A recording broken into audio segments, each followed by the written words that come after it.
comment on crée une unité sociétale. Pour reconnaître cette unité sociétale, on doit d'abord reconnaître notre diversité sociétale. Est-ce que vous, en tant qu'anthropologue, vous appelez aussi à une vraie réflexion de fond sur ces notions d'appartenance des populations en fonction de leur diversité et de leurs différences? C'est tous les pays du Maghreb, on n'a jamais construit en fait un État-nation fondé sur la diversité de sa population. La colonisation, c'est une manière de couper en fait la population de ses racines, de la brutaliser, une violence symbolique réelle. La mémoire est subjective en fait. L'histoire vient objectiver en fait cette mémoire. Une date qui doit faire mémoire, si je puis dire. Le 31 octobre, ça rentre dans la mémoire de nos enfants, de cette génération nouvelle en fait.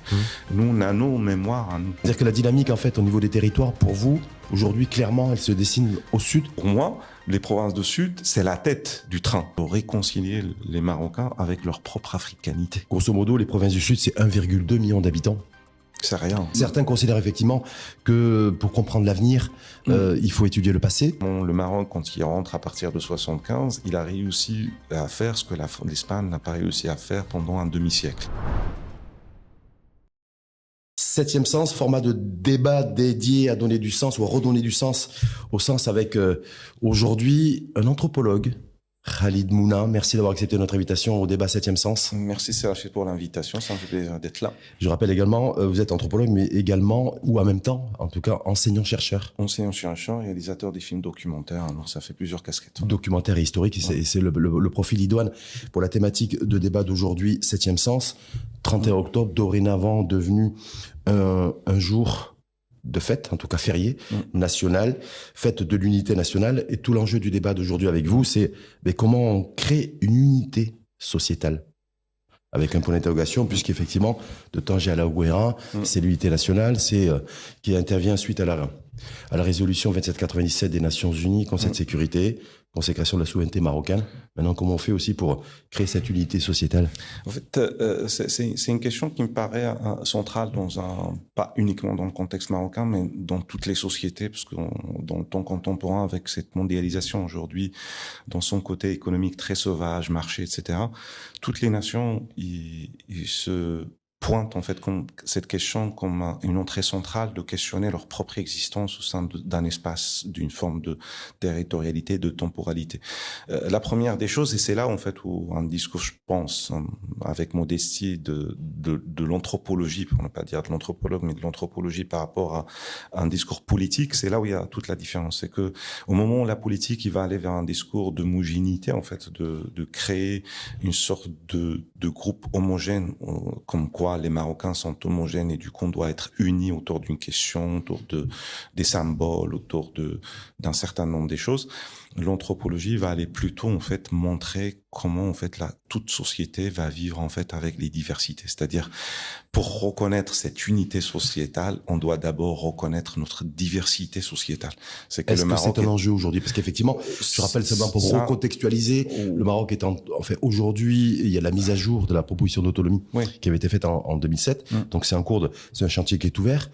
Est-ce que vous, en tant qu'anthropologue, vous appelez aussi à une vraie réflexion de fond sur ces notions d'appartenance des populations en fonction de leur diversité et de leurs différences? Ouais, mais ça, sincèrement, on l'a raté ce moment-là. C'est pas uniquement pour le Maroc, c'est tous les pays du Maghreb. On n'a jamais construit en fait un État-nation fondé sur la diversité de sa population. Quand je dis diversité, que ce soit linguistique par rapport à la reconnaissance des dialectes des langues, amazigh, etc.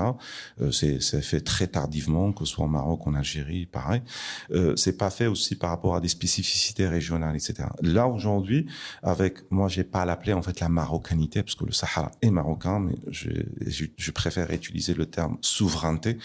La souveraineté de ce territoire, l'expansion de la souveraineté du Maroc, qui existe, en fait, en réalité, dans le terrain, mais officiellement par les instances internationales sur ce côté-là, ouvre un chantier, c'est comme si l'histoire nous donne une deuxième chance, une deuxième occasion d'ouvrir un véritable débat sur la complexité de la société marocaine, dans ses diversités culturelles et dans sa manière de se présenter à nous à partir de ses souvenirs locaux, de sa mémoire locale, et de ne pas s'arrêter juste sur une narrative politique en fait qui à la fois réductrice, simpliste et qui ferme en fait le débat et qui nous fait rentrer dans une forme de mimétisme, de répétition qu'on va avoir en fait, qui devient qui se transforme en une forme de cérémonial qu'on va citer le 31 octobre, le 18 novembre, etc.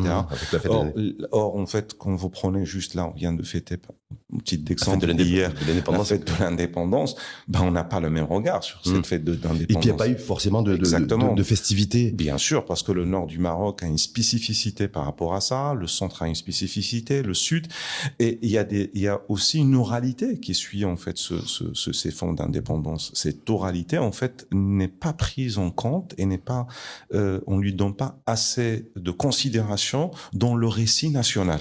Pourquoi justement, Raymouna, par rapport à ça, est-ce que c'est parce qu'effectivement il faut aller vite, il y a des hostilités qui sont exprimées ici et là, donc on se dit voilà, on essaie aussi d'aller de rester sur des rails. On parle beaucoup effectivement de tout ce qui a été fait ces 25 dernières années au niveau de l'infra, la dimension économique, des secteurs comme l'agriculture et autres, mais ces dimensions sociales, sociétales que vous évoquez, avec des racines historiques et culturelles, ça n'a pas été évoqué pour le moment. Ouais, mais une fois, enfin, là, vous êtes en train de pointer, en fait, parce que, comme par hasard, moi, je regarde pas la réalité beaucoup la télé, presque pas du tout. Et hier, je regardais une émission comme ça sur le 18 novembre, et la première question, c'était, en fait, ce type de programme est destiné à qui? Et c'était ça en fait ma question. Et en fait, on est en train de parler de la réalisation. On est marocain, on vit au Maroc, on sait ce qu'il y a, quoi. On n'a pas besoin de la télé pour nous montrer ce qu'il y a, ce qu'il y a pas.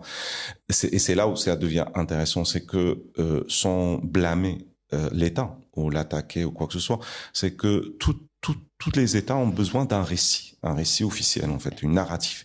Cette narrative consensuelle en fait, dans lequel on va cibler quelques leaders en fait comme étant les fondateurs ou les guides en fait de l'indépendance, et autour d'eux gravitent un certain nombre d'acteurs politiques, etc.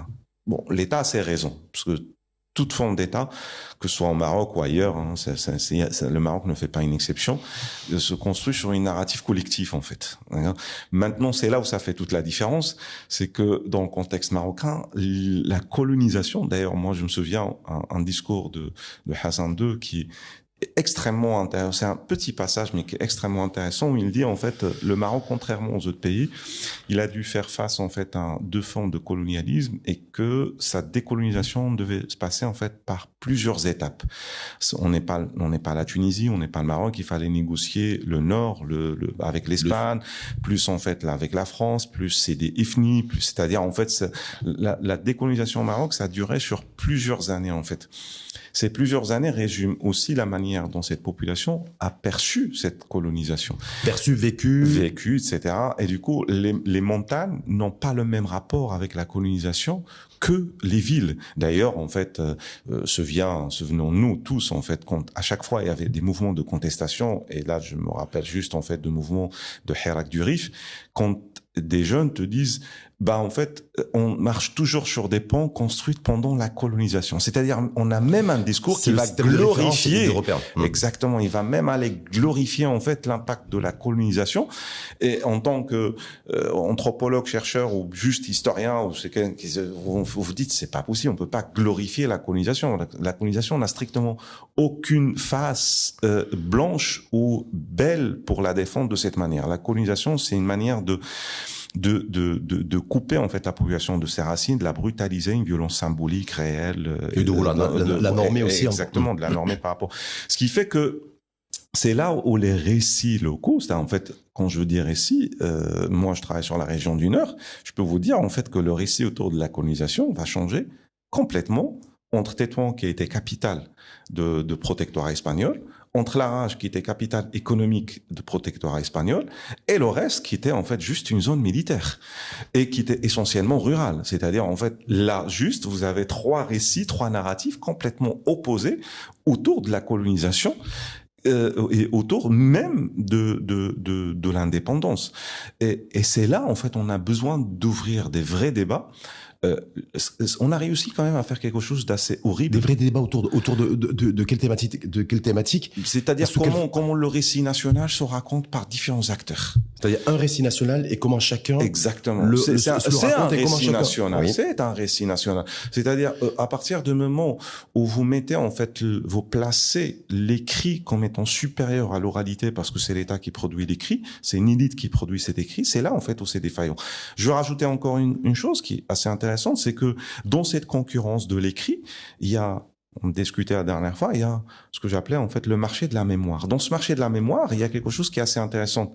Il y a 2 ans, je suis allé à Figuig. Et les gens de Figuig ressentent en fait un sentiment d'exclusion territoriale et des inégalités. En fait, ils se sentent pas du tout inscrits dans ce que vous venez d'appeler en fait par le souvenir ou la sociale en fait, le récit sociétal en fait. L'unité sociétale. L'unité sociétale. Ils se sentent pas dedans. Ils se sentent pas en fait. Ils se sentent pas marocains, ils se sentent pas dans ce récit parce que leur récit à eux n'est pas pris en considération et pour eux, la décolonisation n'a jamais été faite chez eux parce que leur territoire considéré comme étant coupé par les Français, par la suite par les Algériens et abandonné par les Marocains. Et les acteurs locaux, ils sont passés à l'écriture de leur récit local. À travers des livres.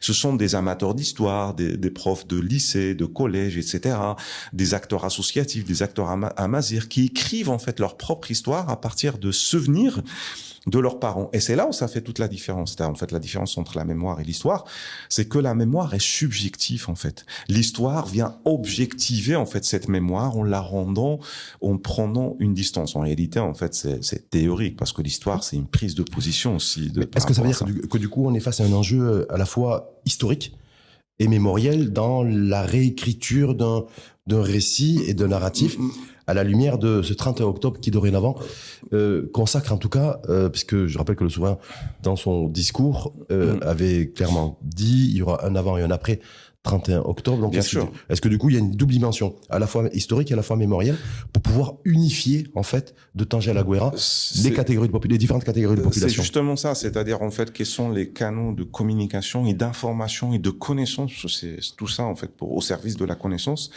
que l'État en fait ou les acteurs, parce qu'en fait l'État à elle seule, on peut pas compter sur l'État, c'est surtout pas, il faut pas faire ça. Il faut que l'État fasse son travail et il faut que la société civile fasse son travail, parce que la société civile, c'est un contrepoids. Il vient un peu modifier, modeler, ajuster tout, etc. On a besoin de pas de nouveaux récits, mais on a besoin d'une construction collective, en fait, de ce récit autour, parce que le 31 octobre, ça rentre dans la mémoire de nos enfants, de cette génération nouvelle, en fait. Nous, on a nos mémoires à nous. C'est-à-dire que nous, c'est plutôt la mémoire du mémoire de guerre, de conflit, 75, et on a tous grandi à côté des voisins. 2025, c'est beaucoup plus une date qui doit faire mémoire, si je puis dire, auprès des nouvelles générations. Exactement. Pour moi, c'est ça. C'est-à-dire chaque génération, moi, mes souvenirs, en fait, de conflit de Sahara, sincèrement, pour être sincère, c'est pas ça, hein. Moi, mes souvenirs, c'est des copains de quartier dont le père a été disparu pendant la guerre, c'est un soldat et tout. Et il y en a plein comme ça. En fait, on a ces récits aujourd'hui qui sort à travers les réseaux sociaux.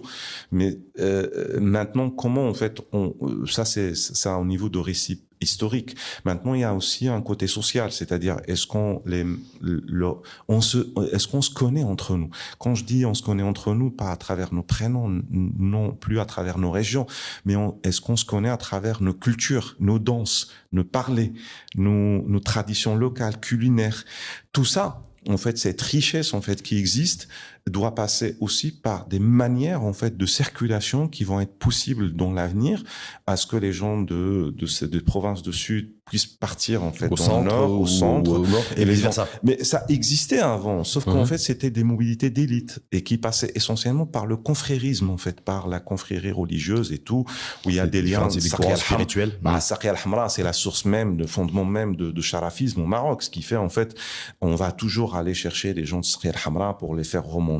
Moulay Abdeslam Benchiche, par exemple, c'est une des figures les plus importantes, avec des liens extrêmement profonds avec cette partie de Sahara, mais qui nous donne aussi des profondeurs vers le Sahel. Oui, Exactement. Ce qui fait que c'est aussi une manière, moi, ce que je dis, c'est pas en réalité d'écrire, c'est de réconcilier avec notre propre histoire. Est-ce que du coup, vous dites qu'effectivement, vous, en tant qu'anthropologue, parce que vous avez fait référence effectivement à cette notion de temporalité, bien sûr, où il y a du temps court, du temps moyen et du temps long. Ouais. Donc là, aujourd'hui, on est plutôt sur du temps un peu plus, enfin, relativement court, conseil de sécurité, résolution. Donc il faut activer aussi sur la mise à jour de la proposition d'autonomie 2007 qui inclut un certain nombre de leviers, en tout cas, pour effectivement donc la contribution participative effective des élus locaux au travers d'organes législatifs et exécutifs qui vont être mis en place dans cette région.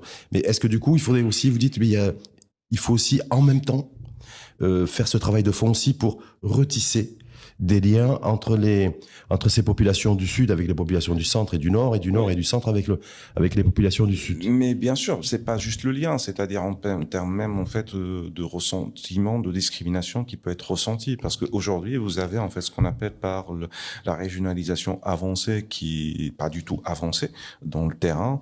On n'a pas d'autonomisation, on n'a pas des programmes parce qu'en fait dans les plans de régionalisation on a une autonomie en termes de programmes scolaires, de financement, de la santé, certaines choses en fait. C'est pas bien évidemment un plan d'autonomie comme c'est le cas de province du Sud, mais il y a quand même une gestion régionale. Sauf qu'aujourd'hui, on voit très bien comment les gouverneurs et les caïds et les bachas, etc., jouent le rôle central et les élus sont complètement écartés de la gestion des affaires courantes. Ce qui fait qu'aujourd'hui, ça me paraît complètement difficile en fait de mettre en place un plan d'autonomie avec un parlement, etc., dans les provinces du Sud. Sachant en fait qu'on c'est la caravane en fait, c'est comme un train. C'est en fait pour moi les provinces du Sud, c'est la tête du train. Et qu'en fait les autres provinces du Maroc ou les autres régions du Maroc doivent être attachées à ce train à tous les niveaux. C'est-à-dire que la dynamique en fait au niveau des territoires pour vous aujourd'hui clairement elle se dessine au sud. Oui, comme c'est le cas. Parce que les enjeux sont beaucoup plus importants, les enjeux politiques pour ne pas dire. C'est-à-dire que contre cet imaginaire qu'on pourrait avoir chacun d'entre nous, individuel ou collectif, se dire cette région en fait c'est déjà où c'est en train de devenir le moteur en fait de développement multidimensionnel du pays. Ouais, pour moi, en fait, c'est le moteur parce qu'en fait, c'est l'image qu'on va donner sur la question de l'autonomie, de la gestion d'élite aussi, de la formation d'élite. Parce que moi, je ne crois pas du tout qu'il y a une solution magique, en fait, parce que l'élite c'est des Marocains, hein, l'élite qu'il y a dans la province du Sud, c'est la même qu'on a ici. Si, en fait, on sort pas de cette logique un peu prédateur, arriviste, profiteur, etc., si ni le Sud, ni le Nord, ni le Centre, il va avancer. Mais il y a un poids, en fait. Il y a une symbolique en fait dans cette résolution qui est beaucoup plus importante pour nous, c'est-à-dire et qui est d'ailleurs intéressante dans le sens où pour une fois, ce sont pas les régions du Nord qui devient en fait le moteur ou le motif de développement, mais plutôt en fait le Sud. On inverse en fait la dynamique. Et c'est dans cette inversion de dynamisme en fait le Maroc gagne en fait. Parce qu'en fait vous mettez les provinces du Sud devient comme une sorte de zone tampon en fait qui relie le Nord, en fait, proximité avec l'Europe par rapport à l'Afrique dans sa profondeur. Et du coup, vous avez plus une circulation. Deuxième chose, c'est que pour moi, c'est aussi les provinces du Sud, à travers ce plan d'autonomie et ce rôle qu'ils doivent jouer aussi, c'est aussi une manière de réconcilier les Marocains avec leur propre africanité. Sachant qu'effectivement, dans ce territoire, je rappelle, la densité au kilomètre carré au niveau de province sud est la plus faible de toutes les régions du pays. Je crois que c'est à peu près moins de 8 habitants. Mais ça, c'est aussi dans notre imaginaire. Hein. Oui. C'est pendant très longtemps, en fait, quand on veut punir quelqu'un, on dit, c'est un Sahara. Oui. C'est ce qu'on disait aux policiers, ça, quoi. C'était hier, oui, c'est de genre où quand vous êtes fonctionnaire et que vous êtes envoyé au Sahara, c'est considéré comme, mais attention, hein, c'est pas juste ce Sahara-là, hein. C'est aussi le Sahara oriental, c'est la même chose. C'est-à-dire, en fait, envoyer quelqu'un à Rachidia ou là, à Goulmima. C'est une sanction. C'est même aujourd'hui. Moi, je me souviens des présidents de l'université où là où j'enseigne à Moulay Ismaïl, quand ils voulaient menacer en fait les fonctionnaires de l'administration, ils leur disaient c'est un Sahara. Ils brandissaient la menace de la. Bien sûr. Ça en fait c'est compris dans l'imaginaire de nos fonctionnaires, des hauts fonctionnaires d'État. C'est pas juste quelque chose réservé uniquement en fait à une circulation de langage qu'on va trouver dans la rue. Non, c'est dans l'imaginaire aussi des acteurs politiques. Est-ce qu'on peut imaginer, je vais appuyer sur les chiffres officiels du Haut Commissariat au Plan, HCP, dernier recensement 2024, grosso modo, les provinces du Sud, c'est 1,2 million d'habitants. C'est rien. C'est moins de 3% de la population générale, qui est autour de 37 millions, 36,8 millions d'habitants. Comment aussi pouvoir se préparer à imaginer et à s'imprégner du fait que, effectivement, le territoire le plus dynamique, en tout cas, qui va être le moteur.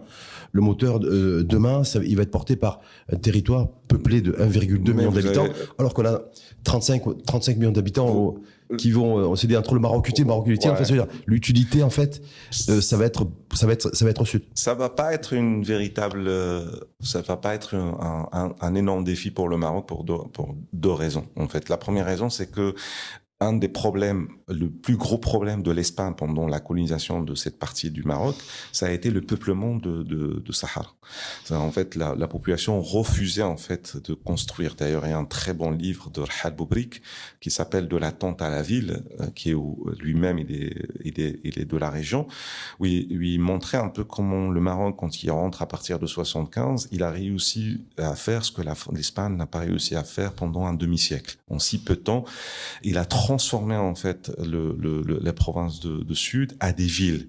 Il y a des vrais centres urbains, d'accord, bien sûr avec des écarts très différents. On peut pas comparer Tarfaya à Lyon, on peut pas comparer Guelmina, etc.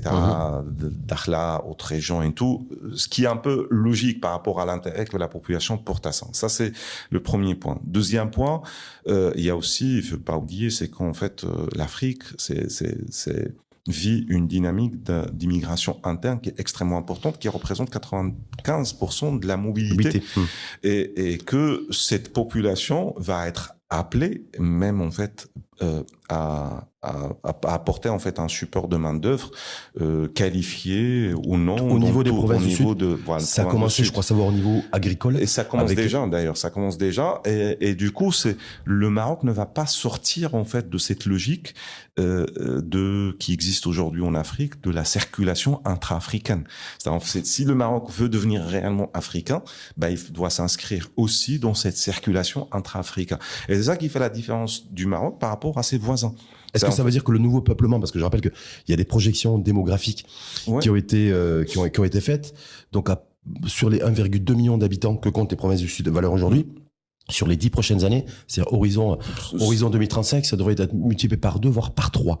Mais par 2 sur, est-ce que ça veut dire que du coup, ces phénomènes intra-migratoires du continent, ça sera beaucoup plus des populations de pays frères du Sahel, en tout cas du continent africain, beaucoup plus que des habitants de Tanger, de Tétouan, de Rabat, de Knétra qui iraient migrer à... Oui, mais on va pas immigrer parce que l'immigration, c'est un mouvement, en fait.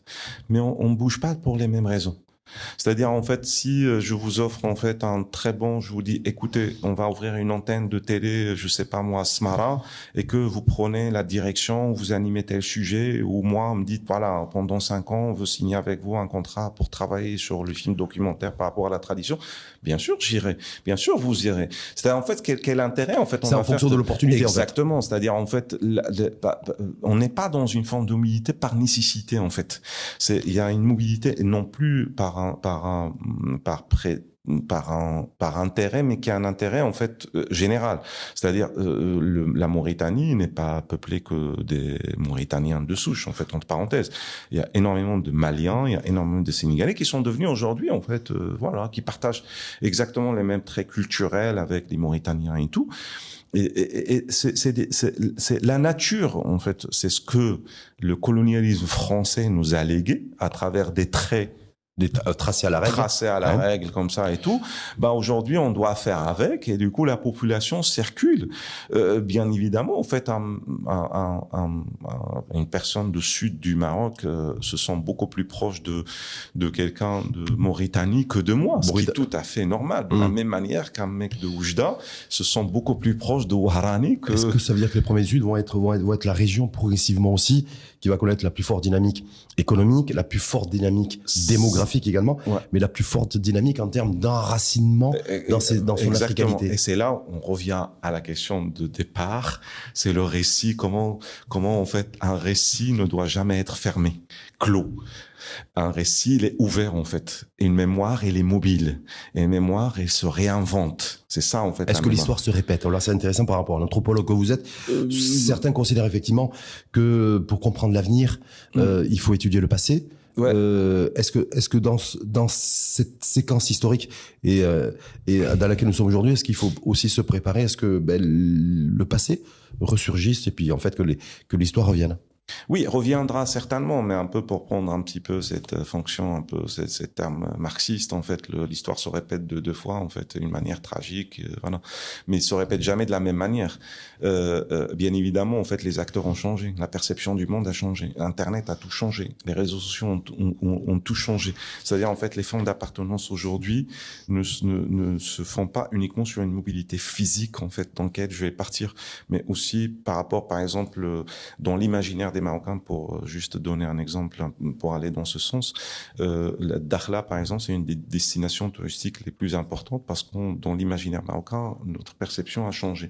Ce qui fait que l'histoire n'est pas fait que des événements, il est fait aussi de la manière dont les gens investissent en fait ce passé, bien évidemment, mais comment ils agissent par rapport dans un présent et ancré, et comment ils rentrent dedans.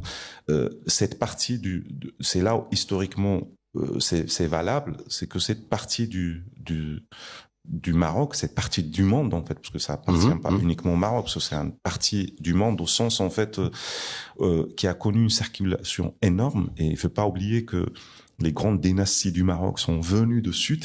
Tout ça avec à l'époque des caravanes. C'est pour ça que est-ce que l'histoire va se répéter? Effectivement, vous avez raison, mais pas forcément ça se répète, de la même manière. Il faut pas oublier qu'en fait, le conflit, en fait, de Sahara, et ça a été un conflit qui a bloqué toute une mobilité de la population, a coupé, en fait, les liens sociaux, a réduit la population, en fait, à des mariages endogènes parfois. Or, en fait, le mariage se faisait, en fait, par rapport à une forme de circulation où les frontières n'existaient pas.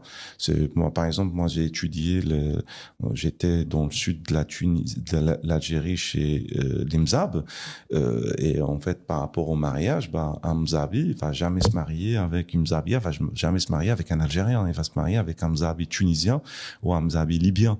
Ça, en fait, c'est au-delà. En fait, c'est pareil, Figuig aujourd'hui, quand les gens de Figuig souffrent, ils souffrent pas uniquement en termes de territoire. C'est qu'en fait, tous les formes de liens, de mariage, de circulation et tout sont coupés par ces frontières. Et du coup, les frontières physiques viennent créer des frontières sociétales. Et ils ne permettent pas la mobilité culturelle, ne permettent pas la mobilité en fait de la population pour élargir en fait le choix, que ce soit dans le choix de mari, les échanges économiques, etc. Ce qui fait que ce vaste territoire qu'on appelle aujourd'hui par le Sahara, les provinces du Sud, en tout cas en l'occurrence du Maroc, ils ont ce rôle à jouer. C'est un rôle historique et ils l'ont endossé historiquement. Ils doivent pas lui tourner le dos aujourd'hui. C'est leur rôle. C'est comme ça. Historiquement, cette partie a toujours été en fait un point de circulation, d'entrée et de sortie et de vivre ensemble. Donc les nouvelles migrations, les nouvelles dynamiques migratoires, les nouvelles dynamiques en matière d'humanité aussi, c'est aussi dans les provinces du Sud que ça va se passer. Quand on nous présente effectivement la belle architecture d'ailleurs du port de Dakhla, parce que vous faisiez référence au port de Tanger tout à l'heure, donc le port de Tanger Med avait cette ouverture sur le continent européen. Route de la Soyotte d'ailleurs, mais là du côté du port de Dakhla qui va être opérationnel dans quelques mois, ça va être une véritable ouverture, bien sûr, pas qu'économique, pas que commerciale, mais avant tout humaine. Exactement. En termes de transition et de flux. Il y a des zones comme ça, exactement. C'est-à-dire, en fait, aujourd'hui, on est dans des nouveaux enjeux qui ne sont pas uniquement intellectuels, parce que académiques, ou dans lesquels on est inscrit dans une forme de décolonialité du savoir, de connaissance, de mobilité, etc. Mais aussi territoriaux. C'est-à-dire, en fait, il y a des zones comme ça où ils vont historiquement, ils sont amenés à jouer ce rôle-là et inviter d'autres territoires à rentrer dedans.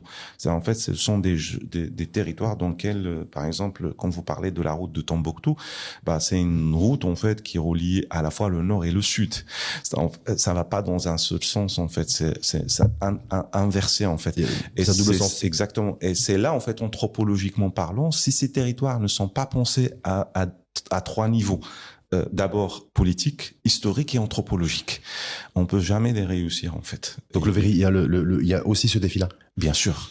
Il y a que ce défi pour moi en fait qui peut porter ces territoires en fait. Ces territoires, sincèrement, moi je dis mon point de vue d'anthropologue, ces territoires pour moi n'ont de l'intérêt que dans leur dimension anthropologique. Vous leur retirez ça, vous l'endossez uniquement, vous les enfermez dans une dimension politique. Là, vous rentrez dans des conflits. Est-ce que ça veut dire aussi que les habitants de Rabat, de Casablanca, de Tanger, de Marrakech, je prends ces sites-là, en termes de territoire, mais plutôt territoire économique, où il y a une vraie dynamique ces dernières années, puisque la concentration de richesse, elle se fait sur 3-4 régions du pays. Est-ce que ça veut dire que là, il y a aussi, c'est appelé aussi ces Marocains aussi, à regarder, à porter un regard différent sur sur les provinces du Sud, pas que au travers des symboles, la marche verte, maintenant le 31 octobre, mais dépasser ça et avoir une vision bien au-delà. Mais ça c'est le rôle de l'institution comme l'école par exemple. Quand vous avez une école qui est en échec aujourd'hui, demander ce que vous demandez, c'est trop pour elle. Il peut le produire, attention, mais il va le produire d'une manière caricaturale. Donc elle, en fait, on va répéter le Nachid de Masira al-Khadra, quelques Nachid al-Watani, et c'est comme ça s'arrête en fait le patriotisme, ou notre manière de s'attacher en fait à un récit national. Or, un récit national ne se construit pas de cette manière, se construit dans une forme de créativité et de dynamisme en fait. C'est en fait la manière dont laquelle on va donner à ses enfants, la nouvelle génération, de construire son récit, de l'entendre parler, de l'entendre créer aussi sa manière en fait de rentrer dedans. Il n'y a pas en fait une sorte de concurrence là-dessus. Et le Nord, il y a de la complémentarité. Exactement. C'est-à-dire, on fait pas de la concurrence sur le récit national, mais chacun vient poser. Je vous donne un exemple extrêmement important, par exemple pour moi. Il est difficile de dissocier la décolonisation du nord du Maroc de Sahara. Sont ensemble en fait, historiquement sont ensemble. Sauf que le récit national a toujours fait en sorte en fait de séparer les deux. Or en fait, la colonisation espagnole, le moment où ils étaient en train de négocier l'indépendance du nord du Maroc, ils voulaient en fait en contrepartie garder en fait le Sahara, sachant en fait qu'il y avait une mobilité entre les indépendantistes en fait de mouvements nationalistes entre le Sahara et le nord du Maroc essentiellement, qui était extrêmement forte. 74, il y a une grande migration qui se passe de Sahara vers marocain vers le centre. C'est-à-dire en fait les mobilités ont toujours été là. Mais parfois en fait moi j'assiste à des conférences des collègues qui travaillent sur ça avec des images d'archives etc. Mais un vrai débat critique historique. Mais les gars ça doit se passer à la télé. Non. Ça va intéresser, sensibiliser le grand public. Ouais, ça, sauf qu'en fait, ça ouvre en fait une pensée critique, une pensée réflexive en fait autour de notre propre histoire, et ça ouvre en fait pas pour dénigrer notre histoire, mais c'est juste en fait c'est une production, c'est un travail qui donne des outils aux gens de réfléchir. Or, certains, ils vont avoir tendance en fait à fermer le récit. Et ça devient une sorte de mémorisation de mémoire qu'on va répéter sans cesse jusqu'au moment où on va rentrer dans le mur de dire ok, il faut changer quelque chose. Certains appellent ça d'ailleurs, je crois, les anthropologues, du monopole mémoriel. Mais oui, il y a un monopole qui se traduit mémoriel d'ailleurs ensuite par de la rente mémorielle. Exactement. Chez d'autres se traduit sur la rente mémorielle. Ça, en fait, à force de le répéter, il y en a quelqu'un d'autre qui a dit ça m'appartient aussi. Je veux ma part. Et vous le payez pour ça, en fait. Nouvelle, je le disais précédemment, c'est ma dernière interrogation. Le souverain, fin juillet, a mis l'accent sur ce Maroc à deux vitesses, qui ne veut pas voir ni aujourd'hui ni demain. La dynamique insufflée au niveau des provinces du Sud, cette consécration souveraineté marocaine, résolution 2797 du Conseil de sécurité. Est-ce que là, du coup, il va y avoir une nouvelle vitesse qui va être trouvée? Est-ce qu'on va aller sur une réduction de ces inégalités spatiales et territoriales dans un premier temps avant d'aller progressivement de réduire je vais faire une confidence en fait de métier en fait réellement. Là par exemple je siège dans un poste de recrutement pour Rachidia d'un sociologue. Et c'est très difficile. C'est-à-dire, en fait, quand vous choisissez, en fait, le candidat, il y a, je sais pas, comme des centaines de dossiers. Mais nous, on sait pertinemment, en fait, qu'il y en a très peu qui vont aller s'installer à Rachidia. En fait, le point de départ, aujourd'hui, je parlais avec des responsables à Rachidia, ils me disent, mais je te racontais pas une hémorragie de départ, en fait, des gens. Au point, en fait, des populations locales. Bien sûr. Des fonctionnaires, en fait, des universitaires qui sont nommés dans des postes de profs ou autre chose à Rachidia, ils passent 2 ans, ils veulent partir. Je me souviens de cette partie je sais pas quel ministre, en fait, peut-être l'ancien, où il était à Rachidia, et il y a un médecin qui lui dit, ouais, on est loin. Il lui dit, mais tu sais, en fait, on n'a pas de médecin. Et lui dit, moi, je nomme des gens originaires de Rachidia, dans des hôpitaux de Rachidia. Au bout de 3 ans, ils me demandent, en fait, une mutation de partir. C'est-à-dire, en fait, il y a ça va. La réalité, il y a quelque chose aussi dans notre imaginaire à nous. Il y a des régions, effectivement, en fait, ils sont isolés, ils sont éloignés à tous les niveaux. Quand on arrive, en fait, même pour nous, hein, c'est des découvertes, en fait. Quand c'est l'Or-Rahim, comme on dit, Darija, vraiment, on va dans ces coins reculés du Maroc et on est content de trouver des gens. Ah, vous êtes aussi des Marocains. Bah, ça nous fait plaisir, en fait, de retrouver des Marocains au bout de ces territoires un peu reculés. C'est la vérité. C'est la vérité à plein de dimensions, en fait. On n'est pas censé de vivre, en fait, dans des régions égalitaires en termes de tout. Mais par contre, en fait, le droit d'accès à des droits est obligatoire. Comme celui de l'éducation, de la santé, par exemple. Exactement. Et la justice. Donc, équité en matière d'accès et d'accessibilité au service public. C'est-à-dire, en fait, c'est des gens qui vous disent, moi, je veux juste une route pour quand je veux me déplacer, par exemple, bah, j'ai une route. J'ai pas envie d'envoyer ma fille ou mon fils à 300 km pour étudier. Quand ma femme accouche, j'ai pas besoin de faire 150 km, 2 heures de voiture. Ou d'y aller chez l'hôpital d'à côté, de ne trouver personne. C'est-à-dire, en fait, c'est ça, les vraies demandes des Marocains. Les Marocains ne vous demandent pas, en fait, un service. C'est-à-dire doter les territoires de services de base. Exactement. Et ils vous demandent un service de qualité, c'est tout. C'est en fait quand je vais dans un hôpital et que je rentre en urgence, ne me demandez pas d'y aller faire des radios à l'extérieur et d'acheter le fil et l'aiguille pour revenir vous voir. Sinon, j'allais chez le couturier de quartier et il est capable aussi de me coudre. Et c'est ça les vraies questions en fait que les Marocains posent. Est-ce que ça va prendre du temps de créer, de fabriquer cette unité sociétale? Sachant que depuis le 31 octobre, on a cette fête de l'unité nationale. On peut programmer, est-ce qu'il y a une programmation, une programmatique qui peut être faite? On peut si en fait on a réellement un véritable, parce que voilà, je peux rien reprocher à l'élite politique marocaine parce que il s'aligne sur l'image de l'élite internationale. Il y a un certain populisme, médiocrité dans le discours, etc. C'est un donc peu de ça. L'uniformité, c'est ça. Voilà, à l'international, on est dans le même bain tous en fait, voilà, malheureusement. Mais je pense qu'en fait il y a d'autres canaux pour ouvrir des débats à l'intérieur, parce qu'on fait maintenant. Exactement, c'est ce que j'allais faire dans toutes les langues, en amazigh, en darija, en arabe, le fusha et tout, pour parler en marocain et une continuité. C'est-à-dire, en fait, on voit maintenant aujourd'hui une surcommunication, même s'il est mal faite de la part du gouvernement, qui était absent pendant très longtemps. En fait, on parle pas en marocain. Il y a un certain mépris aussi de cette élite envers les Marocains. En fait, il y a un mépris, en fait, structurel, dans lequel, en fait, le Marocain, il est bon uniquement pour voter. Et on peut même acheter sa vote, en réalité. En fait, il vaut rien.